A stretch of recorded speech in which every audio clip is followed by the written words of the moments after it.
माझं शेताचा रस्ता खुला करून देणे. लई तकलीफ व्हायला. शेत घेतल्यापासून तकलीफ आहे आम्हाला आणि मारहाणाची तकलीफ. त्यांनी धमकी देतात, कुठे पण अडवतात, काय सामान चोरीला करतात. त्यांनी काय बी करून माझ्या लेबरला टिकू देत नाही, माझ्या शेताला गुराळ करू देत नाही, कारखान्याला जाऊ दिलं नाही. शेत घेतल्यापासून त्यांची खूप त्रास आहे आम्हाला. आणि मागणी हेच आहे की इथं जे माझं मी शेत घेतल्यापासून ह्या शेजाऱ्याचा मला त्रास आहे. मी ऊस शेताला घालत होतो, कारखान्याला बी जाऊ दिलं नाही. आता गुराळ करत होतो, गुराळ्याला सुद्धा जाऊ देणं झालंय. माझं 4-5 लाखाचं नुकसान करून बसलोय आणि रात्रंदिवस दगड घेऊन आम्हाला अंगावर येतात आणि गाडीच्या आडवं येऊन झोपतात इथं ट्रॅक्टरवर वगैरे. आणि मला तुळजापूर तालुक्यातील हंगरगा नड इंदिरानगर तांडा येथे शेतरस्त्याच्या वादातून एका माजी सैनिक शेतकऱ्याचे मोठे आर्थिक नुकसान झाल्याची धक्कादायक घटना समोर आली आहे.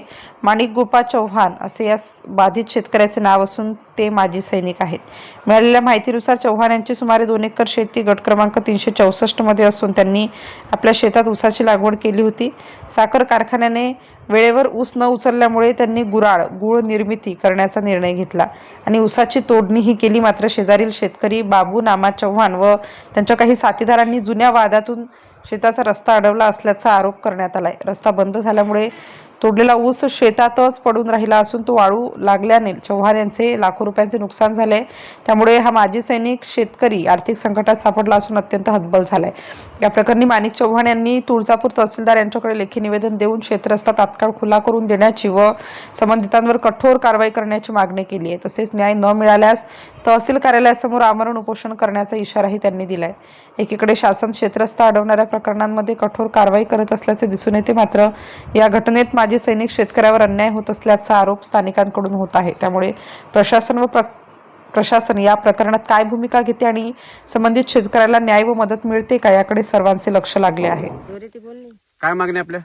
मागणी हेच आहे की इथं जे माझं मी शेत घेतल्यापासून ह्या शेजाऱ्याचा मला त्रास आहे.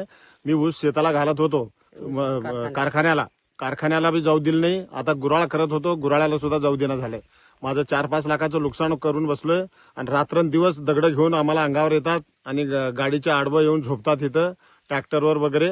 आणि मला बिलकुल त्रास होईना झालाय. 4-5 लाखाचं ऊस माझं सगळं म्हणजे नुकसान होत चाललंय आणि हे असं वाढून चाललंय. आता मी काय करू? आणि माझं ह्याच्यावरच पोट आहे. काय मागणी होते आता? मागणी हेच आहे की मला हे रस्ता खुला करून द्यावा आणि प्रत्यक्ष तहसीलदार साहेब किंवा जिल्हा अधिकारी साहेब किंवा जो कोण आहे संबंधित ह्या शेतांचं आम्हाला रस्ता करून द्यावा आणि आम्हाला खुला करून हे माझं नुकसान भरपाई करून द्यावं. तुम्ही काय काम करताय? मी माजी सैनिक आहे. आता मी रिटायर होऊन आलेलो आहे. 10-12 वर्ष झालं. मी या शेतावर निर्भर आहे. माझं जे काय कुटुंब वगैरे आहे आम्ही सगळं ह्यांच्यावरच आहे आमचं जीवन. काय नाव आपलं? माणिक गोपाळ चव्हाण. कोणता शेतकरी? शेतकऱ्याचं काय नाव आहे? कोणता? हे बाबू नामा चव्हाण. आता त्याच्या नावानं शेत होतं पहिलं, आता त्याच्या पोराच्या नावानं केलंय त्यानं, संतोष बाबू चव्हाण.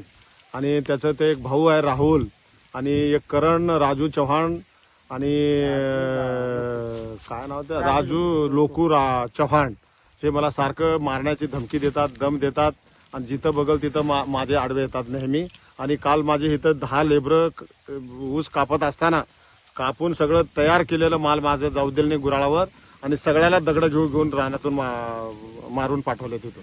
या संदर्भात तहसीलदार किंवा संबंधितांना काही निवेदन?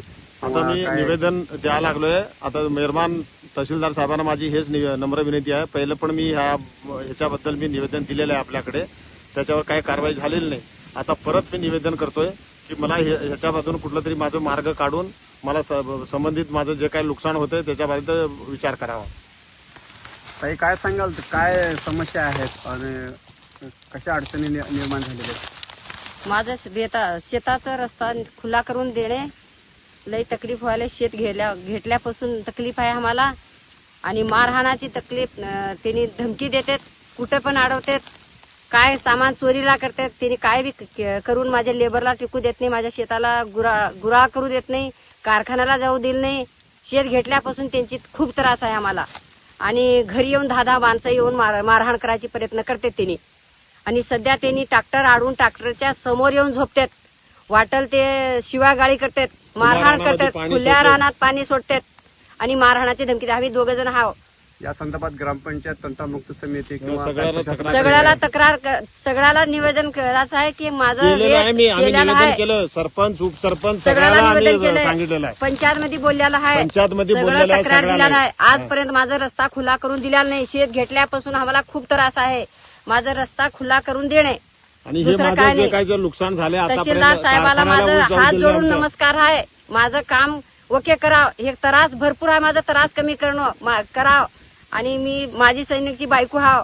शेतात मला खूप त्रास आहे. ह्या शेताबाबतीत दै त्रासवाले 5 वर्षापासून सण करत येते मी. आता सण होईना. उन्हाळ्याचा दिवस आहे. ह्या दिवसात आम्हाला लोक लई उन्हाळ्यात दिवसात त्रास देतात खूप. याचं तुम्ही काय बी करा. मला रस्त्याची खुला करून देणे हेच विनंती आहे तहसीलदार साहेबाला.